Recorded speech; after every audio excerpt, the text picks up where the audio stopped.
Okay, so here we are back in SketchUp, and we're going to look at exporting out the various images that we need to composite everything into Photoshop, as that's our ultimate goal.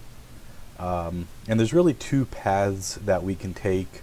One is going to be, for the most part, directly exporting SketchUp into Photoshop. And the other one, we're going to take a slight detour of doing SketchUp to a rendering base into Photoshop. And we're going to go over both methods, and they both come out with a similar style and similar output, but there's going to be some little differences. The rendered version will add just a slight amount of some photorealism, such as reflections in glass and just a little bit better lighting, but that will obviously add a little bit more time and a few more steps. And so we're going to look at both versions, and so you have both techniques in your back pocket so that you can use whichever version will work best for what you're doing and or time allows.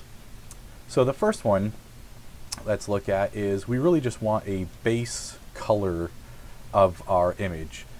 And one of the great things in SketchUp that's really going to help us is when you export out an image, there are settings that will create a alpha channel for the sky, which if you're not aware, it just creates a selection set that makes it very easy to replace the sky within the SketchUp model, so that we can really add in any sky that we want and really change up the mood. And we're going to look at that some more in SketchUp, or excuse me, in Photoshop.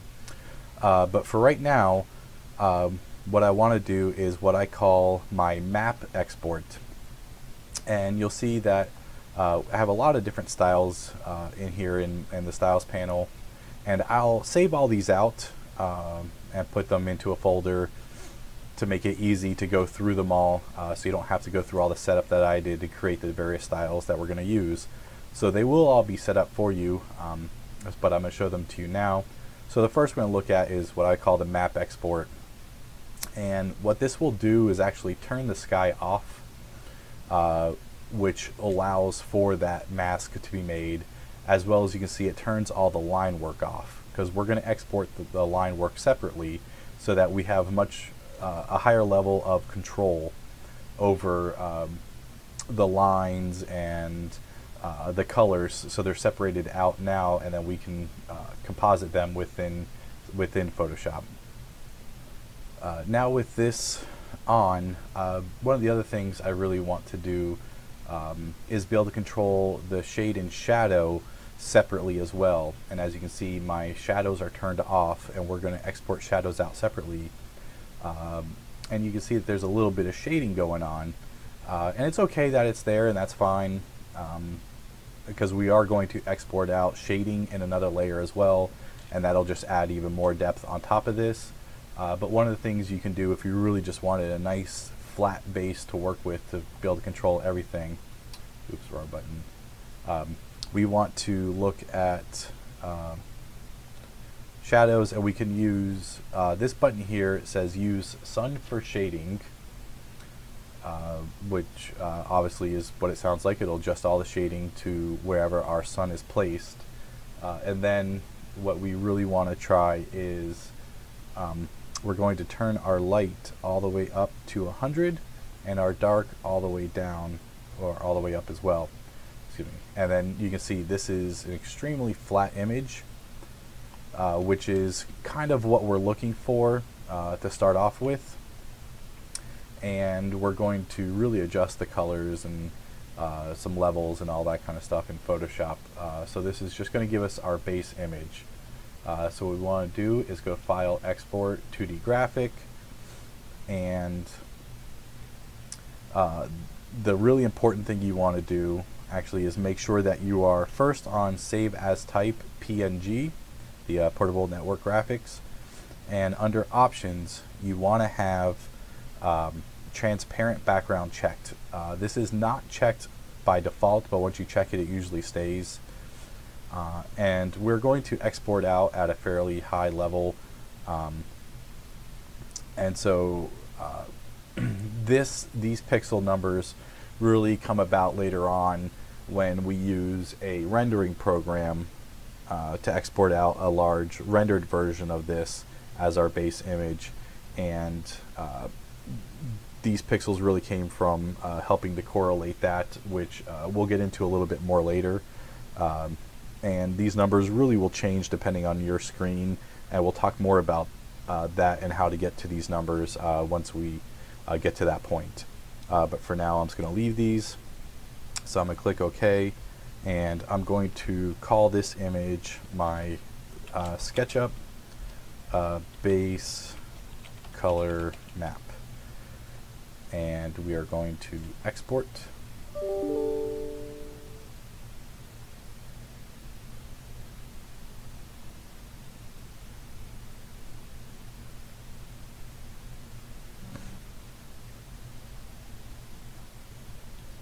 Now that this one has finished exporting, we are going to now export out our shade and our shadow in separate layers. So here we're going to go back to our styles, select, and we have our shade export right here. So we'll click on this, and we just need to again deselect this use sun for shading. Actually, we can use that, I believe. Let's see if we put these numbers back to their proper numbers. If I remember what they are. Yeah, it's 80 and 20 is typically what's used. And for exporting out shade, I tend to like to turn off my landscaping. So using my layers command, I'm going to turn my flora off. And so now you can see that we have a shading output that is correlated with our sun, but it's just shade, no shadow. It's just the shading that's going on. And we will just export this one out again. So file, export, 2D graphic. And I want to call this one, let's SketchUp. We call this shading. And it's okay to leave, we'll leave it as PNG, and it's okay to leave the transparent background. It really doesn't matter, but we definitely want to keep all the same pixel sizes. So then we can now export this one. And with that one exported, we now want to go to our shadow. And so we can click shadow. I don't want my lines on, so I'm just turn edges off. I need to update that. But we do want to turn our shadows on. And this time I do want vegetation on for shadows, as it's going to be important to get these nice shadow lines that occur on the ground and the walls and all that kind of stuff. So now that we have this nice shadow output, one of the nice things about keeping it PNG with the transparent background is these windows will actually create, as you can see, like this gray kind of look where the shadows in Photoshop will be able to translate the color differences into some depth and whatnot. And again, we'll look at that a little more later on. So I'm going to export this one out. And I'm going to call this one shadows, and all my settings are fine. I don't need to worry about the options. We're going to keep them all as they were. And so now we're going to have our base map, our shade, and our shadow.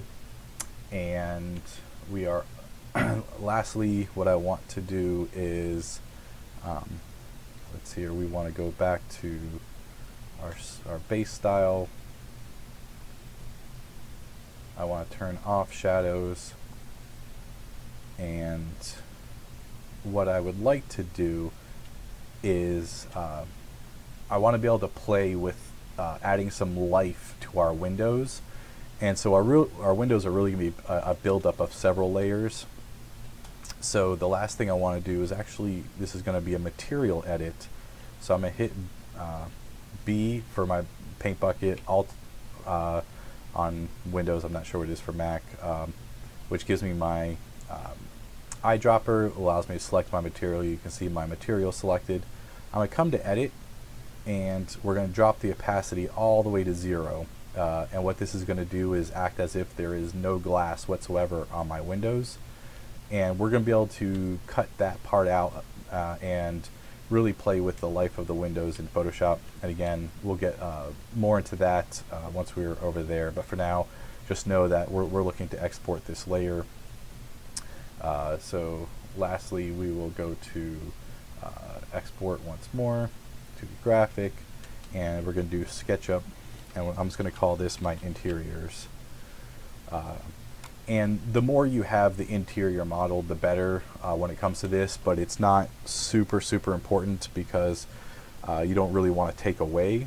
And there's other tricks you can do and that kind of stuff, but just know that doing this is going to be sufficient for what we're looking to do. So now that we have those 4 layers exported out, our base color, our base interior, and our shade and our shadow, the next important groupings is going to be our masks, and we're going to get into that in our next video.